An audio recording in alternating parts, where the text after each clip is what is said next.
అందరికీ నమస్కారం. కుంభరాశివారికి జనవరి నెల ఎంతగానో కలిసి రాబోతుంది. మీకు వారాహిదేవి ఇష్టమున్నట్లయితే ఈ వీడియో లైక్ చేయండి. కుంభరాశివారు జనవరి నెలలో అందనంత ఎత్తుకు ఎదుగుతారు. కష్టాలు, ఆర్థిక సమస్యలు అన్నీ తీరిపోతాయి. జనవరి 1 నుంచి కూడా అందనంత ఎత్తుకు ఎదుగుతారు.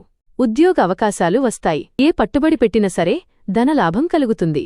చిన్న వ్యాపారం నుంచి పెద్ద వ్యాపారం వరకు విపరీతమైన ధనలాభాన్ని చూస్తారు. ఈ నెలలో ఖచ్చితంగా వాహనాలు కొనుగోలు చేశారు. కొత్తగా ఆభరణాలు, స్థలాలు, పొలాలు కొనుగోలు చేస్తారు. పట్టిందల్లా బంగారమవుతుంది. కోర్టు సమస్యలన్నీ తీరిపోతాయి. మనశ్శాంతి కలుగుతుంది. సంతానం లేక బాధపడుతున్న వారికి సంతానం కలుగుతుంది. ఈ రాశివారికి జనవరి నెల ఎంతగానో కలిసివస్తుంది. అలాగే మీకు ఎటువంటి జ్యోతిష సమస్యలు ఉన్నా స్క్రీన్ మీద కనపడుతున్న నెంబర్కి ఫోన్ చేయండి. స్త్రీ పురుష వశీకరణ చేయబడును, మరుగుమందు ఇవ్వబడును. అలాగే భార్యాభర్తల సమస్యలు, ప్రేమ సమస్యలు, పెళ్లి సమస్యలు, ఇలా మీకు ఎటువంటి సమస్య